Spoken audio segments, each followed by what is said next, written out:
नमस्कार दोस्तों, अगर आपको भी रॉयल चैलेंजर्स बेंगलुरु और दिल्ली कैपिटल्स के बीच खेला गया आईपीएल का 62वां मुकाबला पसंद आया हो तो इस वीडियो को दिल से एक लाइक जरूर करें। दोस्तों, आईपीएल 2024 का 62वां और अब तक का सबसे रोमांचक, सांसों को रोक देने वाला महामुकाबला आज आईपीएल इतिहास की दो बड़ी टीमें रॉयल चैलेंजर्स बेंगलुरु और दिल्ली कैपिटल्स के बीच एम चिन्नास्वामी स्टेडियम बेंगलुरु में खेला गया। ऐसे में मुकाबले की शुरुआत हुई दिल्ली के टॉस जीतने को लेकर। जी हां, आज के इस रोंगटे खड़े कर देने वाले महामुकाबले में कप्तान अक्षर पटेल ने टॉस जीता और पहले गेंदबाजी करने का फैसला किया और विपक्षी टीम बेंगलुरु को बल्लेबाजी के लिए आमंत्रित किया था। फिर मुकाबला शुरू हुआ। रनों की बारिश करने के इरादे से बेंगलुरु की ओर से कप्तान फाफ डु प्लेसिस और किंग विराट कोहली ओपनिंग बल्लेबाजी करने के लिए मैदान में उतरे। दोस्तों, इन दोनों ही बल्लेबाजों के कंधों पर इस महामुकाबले में अपनी टीम को एक विस्फोटक ओपनिंग शुरुआत दिलाने की बड़ी जिम्मेदारी थी। लेकिन दोस्तों, दिल्ली के खिलाफ इस महामुकाबले में बेंगलुरु की शुरुआत काफी खराब रही। जी हां, और तीसरा ओवर लेकर आए मुकेश कुमार ने दूसरी ही गेंद पर कप्तान फाफ डु प्लेसिस को बाउंड्री पर कैच आउट करवाते हुए बेंगलुरु को पहला झटका दे दिया। आपको बता दें, इस महामुकाबले में डु प्लेसिस मात्र 6 रन बनाकर आउट हुए। वही दोस्तों, डु प्लेसिस के आउट होने के बाद दूसरी छोर पर खड़े बेंगलुरु के महत्वपूर्ण बल्लेबाज किंग विराट कोहली भी इसके बाद ज्यादा वक्त तक क्रीज पर नहीं टिक पाए और अगले ही ओवर में एक आसमानी छक्का जड़ने के बाद विकेट कीपर को एक आसान सा कैच थमाकर अपना कीमती विकेट गवा बैठे। आपको बता दें, तूफानी गेंदबाज ईशांत शर्मा ने विराट कोहली को 27 रन पर पवेलियन का रास्ता दिखाया। ऐसे में दोस्तों, दो बड़े बल्लेबाज पवेलियन लौट जाने के बाद बेंगलुरु की ओर से मैदान में उतरे रजत पाटीदार और विल जैक्स। लग रहा था विकेट गिर जाने के बाद अब बेंगलुरु के बल्लेबाज धीमी गति से स्कोरबोर्ड को आगे बढ़ाएंगे, परंतु दोस्तों, मैदान में उतरे नए बल्लेबाज रजत पाटीदार ने आते ही आतंक मचा दिया और विस्फोटक अंदाज में बल्लेबाजी करते हुए पावर प्ले का 6 ओवर का खेल खत्म होने तक बेंगलुरु को 61 रनों तक पहुंचा दिया। दोस्तों, विकेट गिर जाने के बावजूद इस महामुकाबले में बेंगलुरु को पावर प्ले में एक धुआंधार शुरुआत मिल चुकी थी,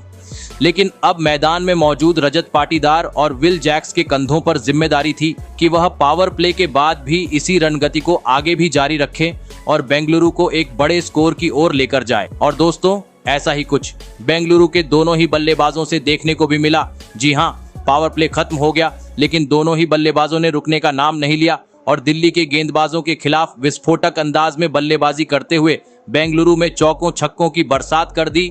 दोस्तों, स्पिनर रहो या तेज गेंदबाज, आज दोनों ही खिलाड़ियों का बल्ला मैदान में आग उगल रहा था, जिस कारण अब हर ओवर से बेंगलुरु 15 से 20 रन बटोर रही थी, जिसके चलते देखते ही देखते इन दोनों ही बल्लेबाजों ने तीसरे विकेट के लिए 50 से अधिक रनों की साझेदारी भी निभा डाली और कुछ ही देर बाद बेहतरीन बल्लेबाजी कर रहे रजत पाटीदार ने इस महामुकाबले में मात्र 27 गेंद में अपना तूफानी 50 जड़ दिया। दोस्तों, इन दोनों ही बल्लेबाजों की आतिशी बल्लेबाजी देख पवेलियन में बैठे ऋषभ पंत भी अब काफी ज्यादा टेंशन में आ चुके थे। ऐसे में दोस्तों, मुकाबले में वापसी करनी थी तो किसी भी हाल में अब इस जोड़ी को तोड़ना जरूरी हो चुका था और आखिरकार यह काम करके दिखाया।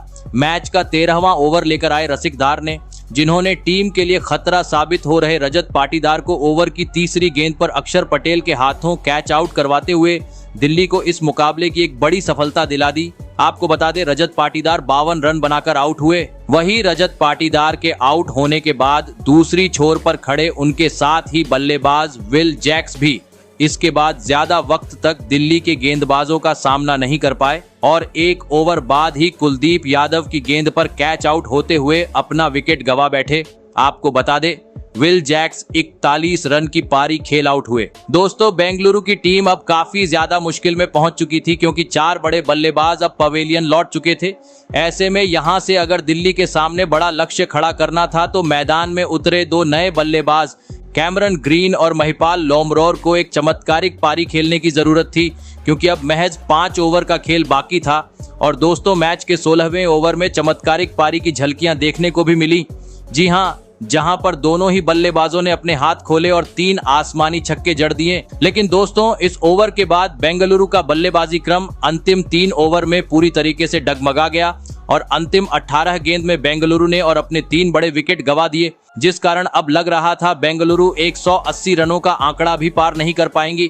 लेकिन दोस्तों, एक छोर पर खड़े कैमरन ग्रीन ने अंतिम गेंद तक अपने बेहतरीन बल्लेबाजी को जारी रखा और 20 ओवर का खेल खत्म होने तक टीम को 180 रनों के पार पहुंचा दिया और यह महामुकाबला जीतने के लिए बेंगलुरु के सामने 188 रनों का विशाल लक्ष्य खड़ा कर दिया। ऐसे में दोस्तों, इसके बाद बेंगलुरु से मिले 188 रनों के लक्ष्य का पीछा करने दिल्ली की ओर से डेविड वार्नर और जैक फ्रेजर बल्लेबाजी करने के लिए मैदान में उतरे। दोस्तों, बेंगलुरु ने दिया हुआ लक्ष्य बड़ा था, ऐसे में दोनों ही बल्लेबाजों पर ताबड़तोड़ शुरुआत दिलाने की बड़ी जिम्मेदारी थी। लेकिन दोस्तों, बेंगलुरु के खिलाफ इस महामुकाबले में दिल्ली की शुरुआत काफी खराब रही। जी हां, और पहला ओवर लेकर आए स्वप्निल सिंह ने चौथी ही गेंद पर दिल्ली के ओपनिंग बल्लेबाज डेविड वार्नर को बाउंड्री पर कैच आउट करवाते हुए दिल्ली को पहला झटका दे दिया। आपको बता दें, डेविड वार्नर आज टीम के लिए मात्र 1 ही रन का योगदान दे पाए और दोस्तों, जैसे ही डेविड वार्नर आउट हुए दिल्ली का बल्लेबाजी क्रम पूरी तरीके से डगमगा गया और इसके बाद अगले 2 ओवर के भीतर दिल्ली को और 3 बड़े झटकों का सामना करना पड़ा। जी हां, पहले अभिषेक पोरेल बड़ा शॉट खेलने के चक्कर में कैच आउट होकर अपना विकेट गंवा बैठे, तो वहीं बेहतरीन लय में नजर आ रहे जैक फ्रेजर भी आज के इस महामुकाबले में अनलकी साबित हुए और रन आउट होते हुए टीम को मचदार में छोड़ गए। वहीं दोस्तों, दिल्ली का विकेट गिरने का सिलसिला यही नहीं रुका, बल्कि इसके बाद मैदान में उतरे कुमार कुशाग्रा भी जैसे आए वैसे ही पवेलियन चलते बने, जिस कारण दोस्तों, दिल्ली की टीम अब काफी ज्यादा मुश्किल में पहुंच चुकी थी, क्योंकि पावर प्ले में 4 बड़े बल्लेबाज अब अपने विकेट गंवा चुके थे। ऐसे में दोस्तों, बेंगलुरु ने दिए हुए लक्ष्य के करीब पहुंचना था, तो अब यहां से मैदान में उतरे 2 नए बल्लेबाज कप्तान अक्षर पटेल और शाई होप को तेज गति से विस्फोटक अंदाज में बल्लेबाजी करने की जरूरत थी। और दोस्तों, ऐसा ही कुछ पावर प्ले के बाद दोनों ही बल्लेबाजों से देखने को भी मिला। जी हां, एक छोर से अक्षर पटेल तो दूसरी छोर से शाई होप ने दिल्ली के डगमगाती पारी को पावर प्ले के बाद काफी बेहतरीन तरीके से संभाला और धुआंधार बल्लेबाजी करते हुए रन बटोरने शुरू कर दिए। दोस्तों, दोनों ही बल्लेबाज बेहतरीन लय में नजर आ रहे थे, जिस कारण देखते ही देखते इन दोनों ही खिलाड़ियों के बीच 50 रन की साझेदारी भी हो गई। दोस्तों, दिल्ली का स्कोर काफी बेहतरीन तरीके से आगे बढ़ना शुरू हो चुका था, लेकिन तभी मैच का 10वां ओवर लेकर आए लॉकी फर्ग्यूसन ने दिल्ली को और एक बड़ा झटका दे दिया। जी हां, और ओवर की तीसरी गेंद पर शाई होप को करण शर्मा के हाथों कैच आउट करवाते हुए दिल्ली को 5वां झटका दे दिया।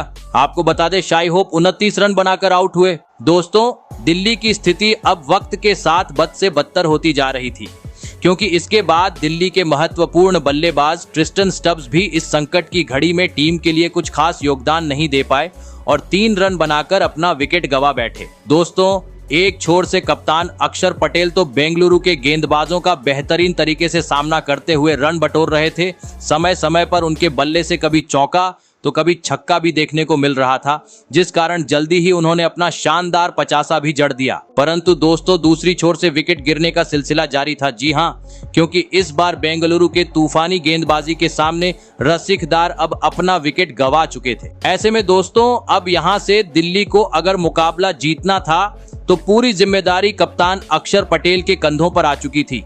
लेकिन दोस्तों, जब टीम को जरूरत थी तभी अक्षर पटेल अपना धैर्य खो बैठे और मैच के 16वें ओवर में गेंद को सीमा रेखा के पार पहुंचाने के चक्कर में बेंगलुरु के कप्तान डुप्लेसिस को एक आसान सा कैच थमाकर अपना विकेट गंवा बैठे। आपको बता दें, अक्षर पटेल 57 रन की एक संघर्षपूर्ण पारी खेल आउट हुए और दोस्तों, जैसे ही अक्षर पटेल आउट हुए, दिल्ली का यह मुकाबला जीतने की सारी उम्मीदें भी खत्म हो गई, क्योंकि अब अंतिम 18 गेंद का खेल बाकी था और दिल्ली को अभी भी जीत के लिए 55 रनों की जरूरत थी।